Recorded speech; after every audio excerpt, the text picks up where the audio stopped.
Vous allez maintenant apprendre ce qu'est un taux de variation et comment le calculer. Soit f une fonction définie sur un intervalle grand I, a et b deux nombres réels distincts. On appelle taux de variation de f entre a et b le quotient f de b moins f de a sur b moins a. F de b moins f de a sur b moins a est le taux de variation de f entre a et b. Nous allons tout de suite donner deux illustrations de calcul du taux de variation d'une fonction. Première illustration, nous allons calculer le taux de variation de la fonction f de x égale moins 3x plus 7 qui est définie sur R. Donc nous allons calculer son taux de variation que l'on va appeler petit t entre moins 1 et 2. Donc nous allons juste appliquer cette formule. Nous allons donc déterminer le taux de variation de cette fonction f entre moins 1 et 2. Ce taux que l'on a appelé donc t est égal à f de 2 moins f de moins 1 sur 2 moins moins 1. F de b moins f de a sur b moins a. F de 2 est égal à moins 3 fois 2 moins 6 plus 7, ça fait 1. F de moins 1 est égal à moins 3 fois moins 1, c'est-à-dire 3 plus 7, 10. Donc au numérateur, on a 1 moins 10, c'est-à-dire moins 9. Au dénominateur, 2 moins moins 1 est égal à 3, donc t est égal à moins 3. Le taux de variation de cette fonction f entre moins 1 et 2 est donc égal à moins 3. Une seconde illustration, nous allons déterminer le taux de variation de la fonction f définie sur moins 1 plus l'infini par f de x égale racine de x plus 1 entre 0 et 7. On appelle t ce taux de variation. Donc t est égal à f de 7 moins f de 0 sur 7 moins 0. F de 7 moins f de 0 sur 7 moins 0.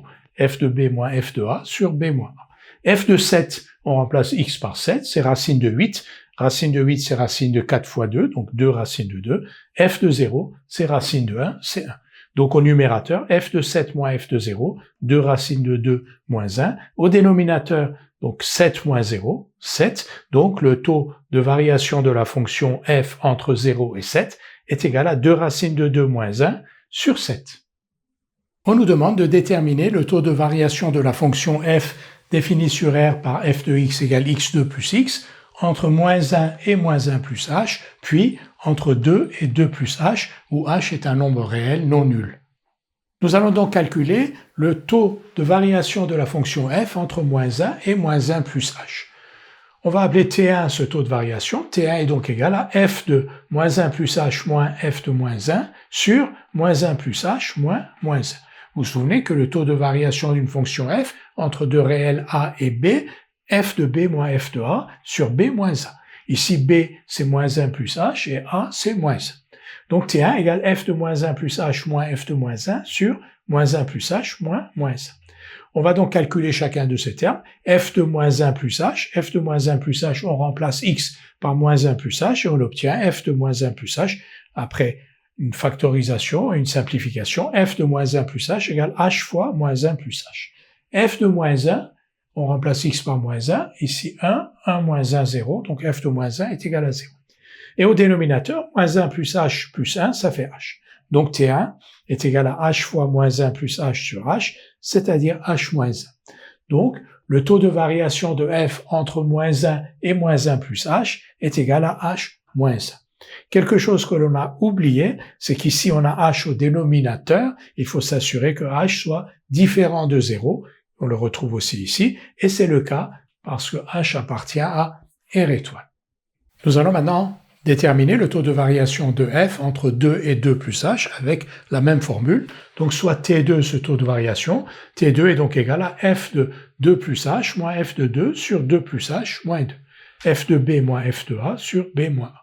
F de 2 plus h, on remplace x par 2 plus h, donc f de 2 plus h c'est h2 plus 5h plus 6, f de 2, 4 plus 2, 6, f de 2 plus h moins f de 2, c'est donc h2 plus 5h, c'est-à-dire h fois h plus 5. T2 est donc égal à f de 2 plus h moins f de 2, c'est-à-dire donc h fois h plus 5, divisé par 2 plus h moins 2, c'est-à-dire h. H est bien entendu différent de 0, h appartient à R étoile. Donc T2 est égal à h fois h plus 5 sur h, c'est-à-dire h plus 5. Le taux de variation de f entre 2 et 2 plus h est égal à h plus 5. Vous venez d'apprendre à calculer le taux de variation d'une fonction. À quoi cela sert de calculer le taux de variation d'une fonction? En fait, il y a un lien entre le taux de variation d'une fonction et ses variations. C'est quoi les variations d'une fonction? Déterminer les variations d'une fonction, c'est déterminer les intervalles sur lesquels cette fonction est croissante et les intervalles sur lesquels cette fonction est décroissante. Et le taux de variation nous aide à déterminer ces intervalles. Voici la propriété sur laquelle on peut s'appuyer pour faire le lien entre le taux de variation et les variations de la fonction. Soit f une fonction définie sur un intervalle grand I, f est croissante sur I, si et seulement si, pour tout nombre réel a et b de I, a et b distincts, le taux de variation de f entre a et b est positif. Donc taux de variation positive, f croissante. Et de la même manière, f est décroissante sur I, si et seulement si, pour tout nombre réel AB de grand I, A et B étant distincts, le taux de variation de f entre A et B est négatif. Taux de variation négatif, fonction décroissante. Nous allons tout de suite utiliser cette proposition pour déterminer le sens de variation d'une fonction que vous connaissez bien, qui est la fonction carré. f de x égale x au carré. Nous allons appliquer la proposition que nous venons de voir à la fonction carré, c'est-à-dire la fonction qui, à x, fait correspondre x au carré. Donc on considère cette fonction. Première question, soit a et b deux nombres réels positifs distincts, on nous demande de montrer que le taux de variation t de f entre a et b est positif, puis d'en déduire que f est croissante sur 0 plus l'infini. Première question d'abord.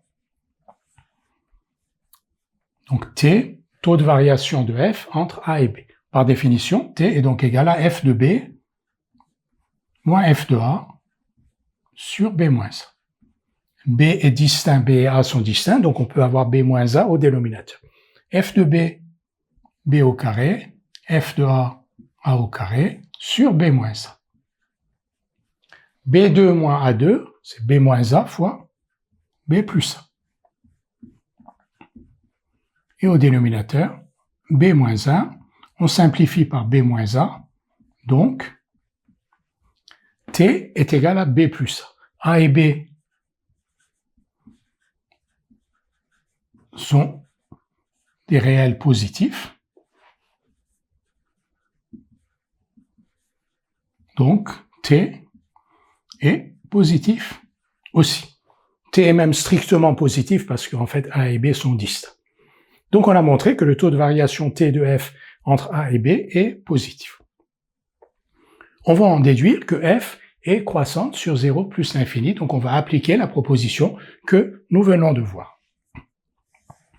Qu'est-ce que ça signifie que le taux de variation de f entre a et b est positif, et cela, quelles que soient les valeurs prises par a et b du moment où elles sont positives. Donc on va dire que pour tout couple de nombres réels distincts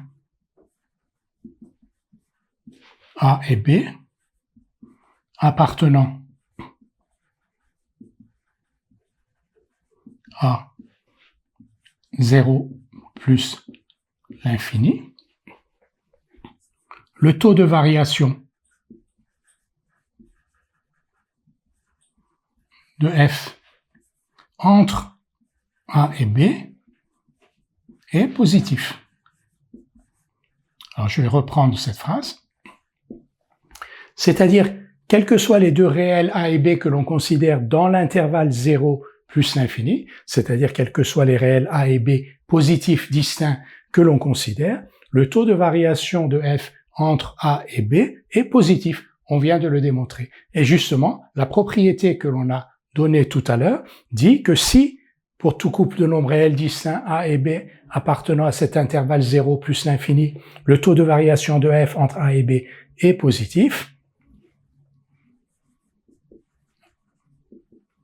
la fonction f est croissante sur l'intervalle que l'on a considéré, c'est-à-dire 0 plus l'infini. Nous allons maintenant reprendre le même exercice, sauf que dans ce cas-là, donc on va toujours considérer la fonction carré, mais on va considérer a et b deux nombres réels négatifs distincts. Et on nous demande de montrer que le taux de variation t de f entre a et b est négatif. et d'en déduire que f est décroissante sur moins l'infini 0. Le taux de variation, on l'a déjà calculé, t égale f de b moins f de a sur b moins a, et donc après simplification, ce taux est égal à b plus a. Sauf que cette fois-ci, a et b sont tous les deux négatifs. Donc le taux de variation t est négatif. T est inférieur ou égal à 0. Et si on se réfère à la propriété que nous venons de voir, pour tout couple de nombres réels distincts a et b, donc qui sont négatifs, c'est-à-dire qui appartiennent à moins l'infini 0, on vient de montrer que le taux de variation de f entre a et b est négatif. Et donc, d'après la propriété que nous avons vue, cela signifie que la fonction f est décroissante sur moins l'infini 0.